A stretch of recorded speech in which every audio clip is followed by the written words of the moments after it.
A cold mist clings to the fjords as dawn creeps slowly over the jagged cliffs of Scandinavia. The scent of wood smoke mingles with salt and seaweed, drifting from the great longhouse perched on a rocky promontory. Inside, the air is thick with the warmth of a roaring fire, heavy with the tang of iron and spilled mead. The walls are hung with wolf pelts and shields, and flickering torchlight casts dancing shadows over faces hardened by ice and battle. Here, in this hall of smoke and steel, the fate of kingdoms is whispered between the clinking of swords and the murmurs of secrets. Not all who hold power carry swords openly. Some rule in silence, their strength as unyielding as the frozen earth beneath their feet. She moves through the hall like a shadow, tall, lithe, eyes fierce beneath a tangled mane of raven black hair. Her hands are calloused from wielding axe and spear, but her voice commands the loyalty of warriors twice her size. She is known by many names: shield maiden, queen, sorceress. But to her people, she is Hildur, the unseen hand behind the throne, the fire in the blood of their clans. The Vikings of the 9th and 10th centuries left behind sagas of their kings and warriors, tales of battles and voyages that shaped Europe's destiny. But the stories rarely speak of the women who fought beside them, who led armies, ruled kingdoms, and manipulated the fragile alliances that kept the fragile peace of the North. These women were not mere footnotes in history. They were architects of empires, wielders of both sword and strategy, often erased by the chroniclers who wrote history with ink stained by patriarchal bias. Among them were figures like A.U.D. the Deep-Minded, whose cunning and courage helped carve Iceland's early settlements from wild lands. Freydis Eiríksdóttir, fierce and fearless, who faced down enemies with a blade in one hand and defiance in the other.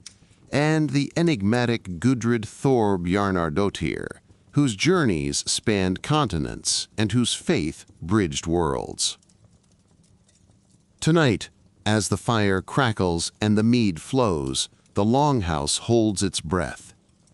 The men speak in low tones of raids to come, of alliances forged in blood and steel. But behind the veil of male voices, the true power stirs. For when the horn sounds and the dragon ships set sail, it will be not only the strength of arms, but the iron will of these lost queens that decides who will conquer and who will be forgotten. As the night deepens, a messenger arrives, breathless and stained with dirt. He carries news that will shatter the fragile balance. A rival clan gathers force beyond the fjord, threatening war. The hall erupts in calls to arms, but it is Hildur who raises her hand, silencing the roar. She steps forward, eyes burning with a cold fire. "Let the men rush to blood. We will fight with cunning, not only with blades." In the darkness, the shield maidens gather, sisters in arms, their faces set like stone. The lost queens of the Viking Age are ready to rewrite history. The wind howled like a banshee across the barren slopes of Iceland, carrying the promise of a long, merciless winter. Here, on this edge of the known world, where ice meets fire beneath the shimmering northern lights, a woman shaped the future of a new land. Not with a sword, but with iron resolve and unbreakable will. A.U.D. the Deep-Minded was not born to greatness. She was forged by hardship. Daughter of Ketil Flatnose, a powerful Norwegian chieftain, A.U.D. witnessed the brutal collapse of her family's fortunes amid the ceaseless feuds and shifting loyalties of the Viking world. But when tragedy struck, a massacre that claimed her husband and many of her kin, she refused to succumb to despair. Instead, A.U.D. took her destiny into her own hands. Gathering a ragtag group of survivors, she embarked on a treacherous journey across the storm-tossed North Atlantic, leading her people away from the chaos of Norway to the uncharted coasts of Iceland. Imagine her standing on the deck of her longship, wrapped in furs stiffened by salt and wind, eyes fixed on the horizon. Her ship cleaved through frigid waves as waves crashed over the bow, the spray biting at her cheeks like shards of glass. Around her, her followers whispered prayers and fears, but Odd's voice rang clear above the storm. We sail not from fear, but toward hope. This land is wild, yes, but it is ours to claim.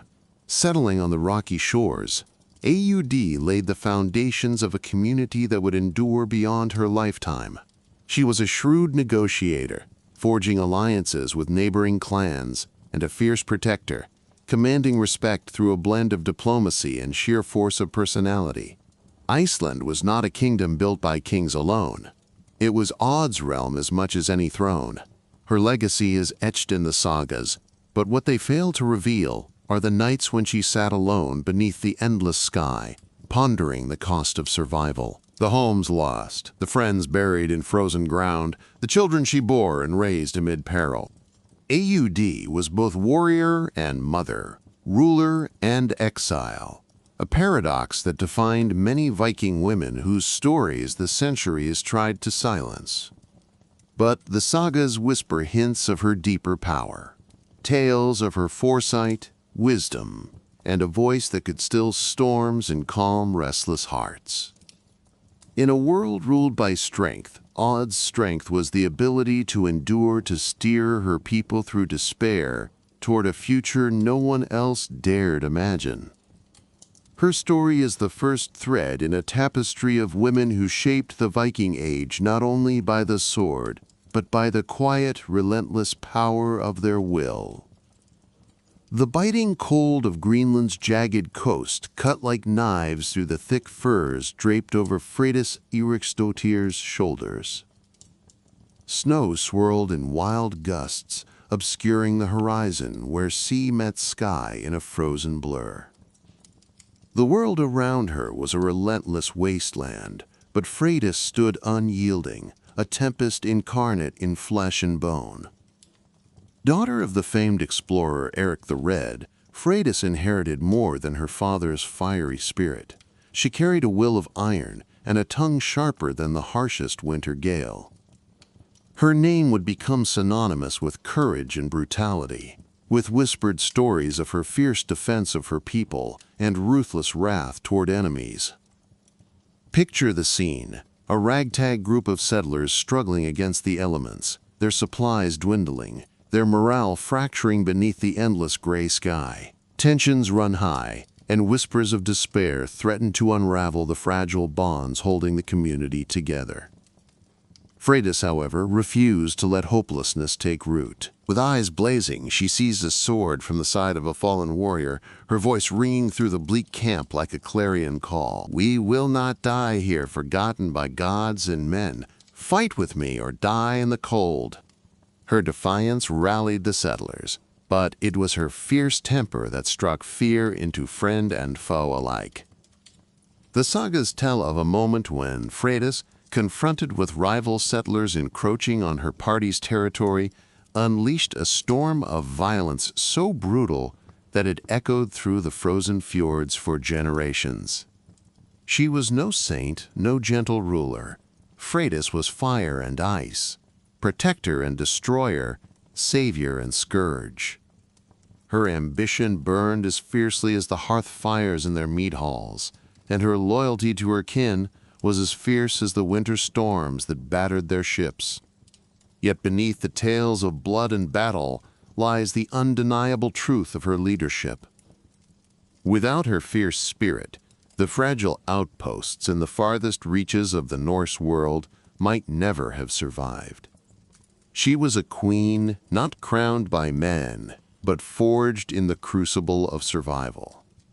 Freydis' story is a testament to the women whose power was born not of birthright or ceremony, but of sheer force of character. The shieldmaidens whose names were written not only in ink, but in the ice and stone of the Viking frontier.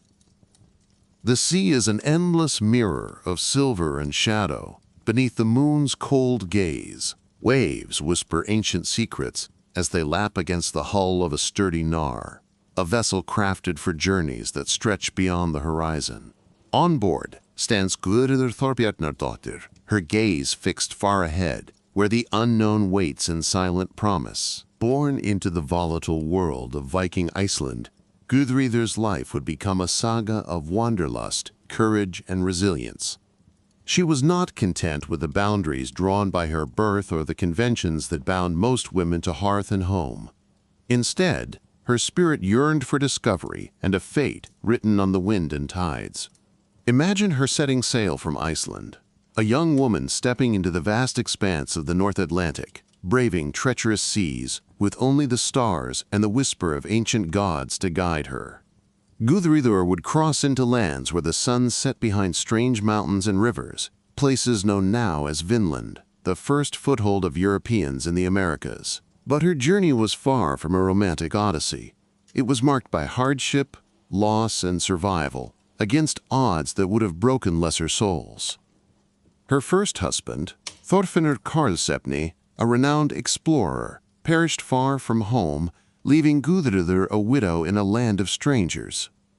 Yet she endured, adapting to the harsh realities of frontier life, negotiating with indigenous peoples, and raising children who bridged two worlds. Guðrúður's travels extended beyond Vinland. She is believed to have journeyed to the Holy Land, an astonishing feat for any medieval woman. Her life embodies the Viking ideal of Vikinger, a seeker of fortune and destiny on the edge of the known world. Guðrúður's legacy is not merely that of a traveler, but a bridge between cultures, a woman who navigated the perilous seas of both ocean and society. Through storms and silence, through joy and sorrow, Guðrúður's story illuminates the often forgotten role Viking women played as explorers, diplomats, and survivors, shaping history not just by the sword, but by the courage to voyage into the unknown. The great halls of Viking chieftains echoed with feasts and song, but behind the roar of warriors and the clash of drinking horns, a quieter power held sway. These were the women who never donned armor or led men into battle, yet their influence was no less mighty. They were the weavers of alliances, the keepers of secrets, and the architects of peace and war alike. Imagine the hushed chambers where these queens and noblewomen sat by candlelight, voices low and eyes sharp. Here, treaties were whispered, marriages arranged, and plots hatched, all in the name of preserving clan honor and securing the future. One such woman was Thyra Danebod, wife of King Gorm the Old of Denmark. She was said to be the force behind the consolidation of the Danish kingdom, a woman whose wisdom and strategic mind matched the king's sword. According to legend, her devotion and influence were so profound that she helped shape the nascent Danish state, guiding it through turbulent times. Then there is the enigmatic Gunhild, Mother of Kings, a woman both feared and revered. Rumored to wield sorcery and cunning equal to any warlords, Gunhild was at the heart of political intrigues across Norway and beyond. Her sons would claim thrones and battle fiercely for power, but it was Gunhild's ruthless ambition and dark reputation that shaped their fates. These women knew the art of survival in a brutal world. They forged bonds through marriage and motherhood, manipulated kinship ties like a master strategist moving chess pieces. Their influence was subtle but unrelenting, a shadow cast over every decision made in the Viking courts. In the cold light of dawn, when warriors rested from their bloodied raids, it was these queens who picked up the threads, ensuring the continuity of their people. Their legacies might be hidden in saga's footnotes, but their impact rippled through generations. The story of Viking power is incomplete without them. The queens who ruled in silence, whose hands held as much weight as any sword, whose lives were a testament to the fierce, indomitable spirit of Viking womanhood. The morning sun pierced the fog that clung like a shroud to the rocky slopes overlooking the battlefield. The scent of damp earth and blood mingled with the acrid smoke of torches still burning in the shattered encampment. A distant horn called out, low and mournful, echoing off the cliffs, a dirge for those who would never return home. Amid the chaos, a figure moved with deadly purpose, swift, unyielding, and fierce beyond measure. She was clad not in delicate silk or courtly robes, but in hardened leather and chainmail that bore the scars of countless fights. Her sword, slick with the blood of enemies, cut a path through the thick of the fray. This was Sigrun, shield maiden of the north, warrior born, whose name was whispered in both awe and fear across the fjords. Shield maidens like Sigrun are often dismissed as myth, the stuff of saga and legend, but their reality was far more brutal and vivid. These women fought shoulder to shoulder with men, defying the expectations of their time and carving their own destiny with every swing of their axe. They were not merely relics of folklore, but living, breathing participants in the Viking Age's endless wars. Picture the battlefield, the ground churned with mud and the bodies of fallen warriors, the clash of steel ringing through the cold air. Sigrun's breath came hard, her muscles burning, but she pressed forward. Around her, comrades fell, screams of pain mingling with the roar of battle cries. Yet she fought on, a whirlwind of fury and grace, her eyes blazing with the determination of a soul bound to neither fear nor fate. In many sagas, shield maidens are portrayed as fierce and independent, choosing the warrior's path over domestic life. But their reality was complex. Many were daughters of chieftains, sworn to defend their kin. Others had personal reasons, driven by vengeance or the quest for honor.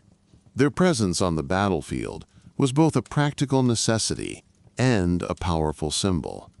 Sigrun's tale is one of sacrifice and resolve.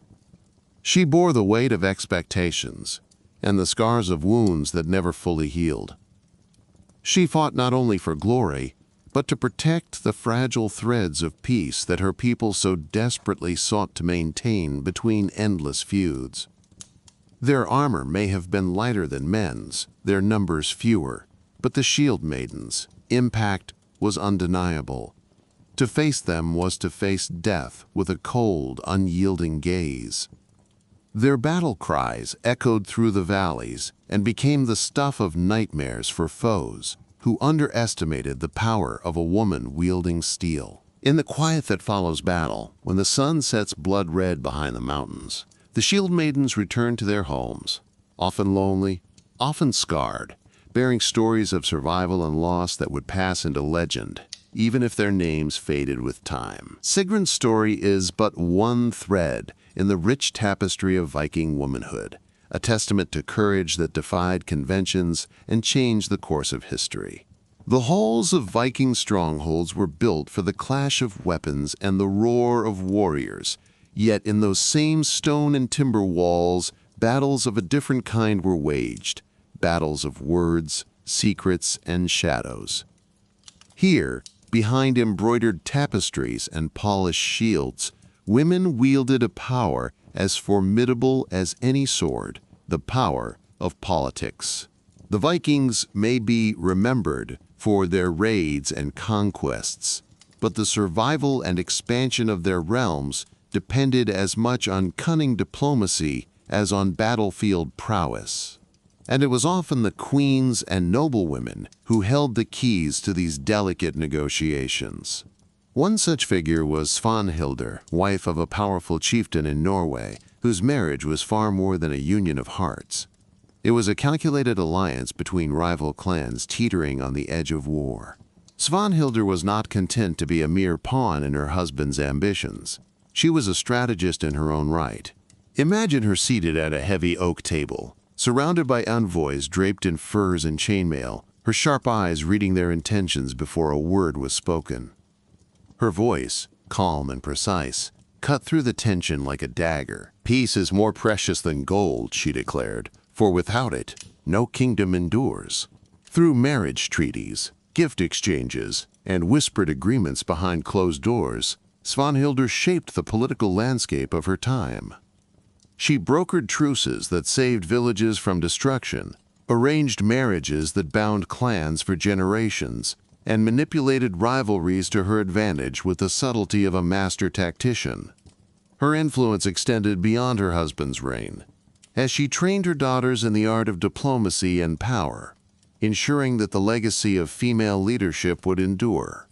In another corner of the Viking world, Asa Haraldsdottir, daughter of a Norwegian king, played a different but equally crucial role. Known for her wit and charm, she was a queen who understood that power could be wielded not just through force but through the manipulation of reputation and rumor. Asa's court was a hive of intrigue, where words were weapons and loyalty was currency. She hosted feasts where alliances were forged over cups of mead, and councils where the fate of kingdoms was debated in whispers. Her political acumen was evident when she navigated the treacherous waters of succession disputes, steering her family through betrayals and power struggles with a grace that belied the ruthless calculations beneath. These queens lived in a world where every smile could mask a dagger, every gift could bind a contract, and every alliance was a fragile thread stretched over a chasm of distrust. Their stories remind us that the Viking Age was not just a time of swords and raids, but also of diplomacy and statecraft, where women in the shadows shaped the fate of nations with every calculated move. As the long shadows of twilight stretch across the rugged Nordic landscape, the silence of forgotten tombs speaks volumes. Here, in the cold earth beneath moss-covered stones, lie the remnants of lives lived with fierce intensity, women whose names have faded from history, yet whose spirits shaped the course of the Viking Age.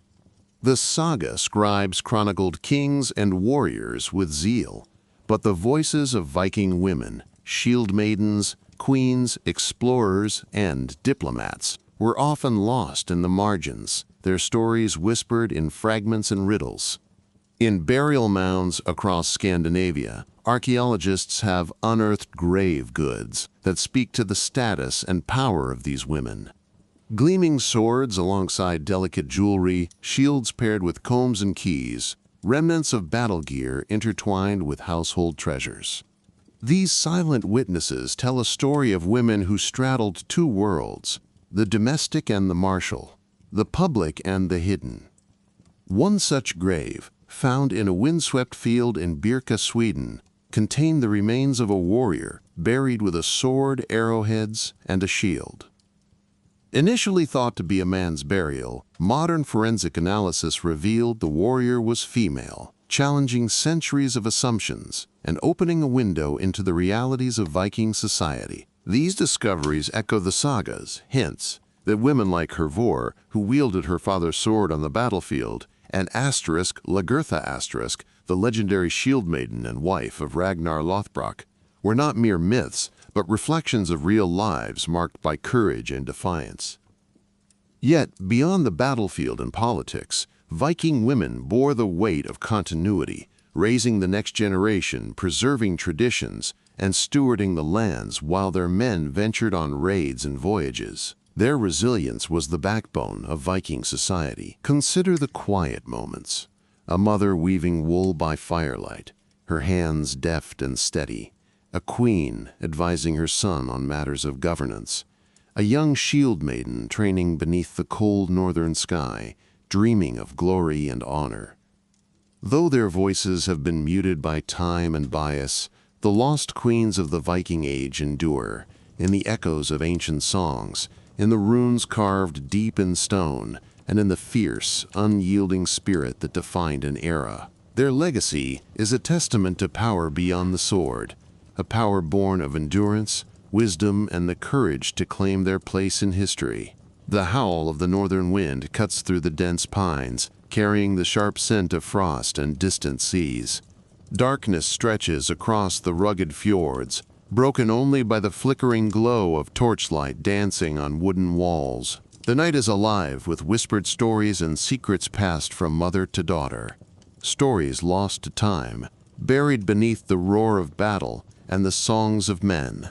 Imagine standing at the edge of a Viking longhouse, where the air is thick with smoke, the tang of roasted meat, and the low murmur of voices planning voyages and wars. Here, amid the shadows and embers, a different kind of power stirs. It is the power of women, fierce, cunning, and relentless, who shaped an age often remembered for its swords and conquests, but defined by their indomitable spirits. They are the shield maidens who stood on the front lines when steel met flesh, the queens who wove alliances with whispered words in candlelit halls, the explorers who dared to sail into the unknown, and the mothers who bore the burdens of legacy and survival. Their names have been obscured by centuries of stories told by men, their deeds reduced to myth or erased altogether. Yet their influence shaped the destiny of kingdoms, their courage echoed in the sagas, and their blood runs through the veins of history itself. Tonight we journey beyond the myths and legends to uncover the true stories of these lost queens of the Viking Age. From icy fjords to far-flung shores, from battlefields soaked in blood to the quiet chambers where power was brokered, we reveal the women whose strength forged an era. Welcome to a tale of fire and ice, where women fought not only to survive, but to rule. Their voices may have been hushed by time, but their legacy remains unbroken. The morning light spills over the jagged horizon, melting the frost and revealing a land forever changed by those who came before. The roar of waves against the cliffs is steady and unyielding, like the spirit of the women whose stories we've uncovered, hidden in the shadows but never truly lost. The lost queens of the Viking Age remind us that history is not only the tale of kings and warriors, but also of those who ruled from the edges, in longhouses, on battlefields, and across uncharted seas. They were warriors, rulers, diplomats, and mothers. Their power was real, though often veiled behind the myths woven by time. Though the sagas often muted their voices, archaeology and new scholarship breathed life back into their stories. The shield maidens who raised their axes alongside men, the queens who steered fragile alliances with steady hands, the explorers who dared cross oceans that others feared. These women shaped the Viking world in ways both visible and unseen. Their legacy is not confined to dusty tomes or ancient stones. It lives on in every tale of resilience, in every fight for survival, and in the quiet strength that defies expectation. As the sun rises on a new day, let us remember the lost queens, not as shadows cast by their male counterparts, but as fierce lights blazing through history's darkest nights. They were more than legends. They were women who carved their names into the fabric of an age, defined by fire and ice. Their stories urge us to look beyond the surface, to seek the hidden truths, and to honor the strength of those who fought not only for glory, but for the future itself. The Viking Age may be centuries past, but the power of these women echoes still, a timeless testament to courage, resilience, and the unyielding spirit of queens lost but never forgotten.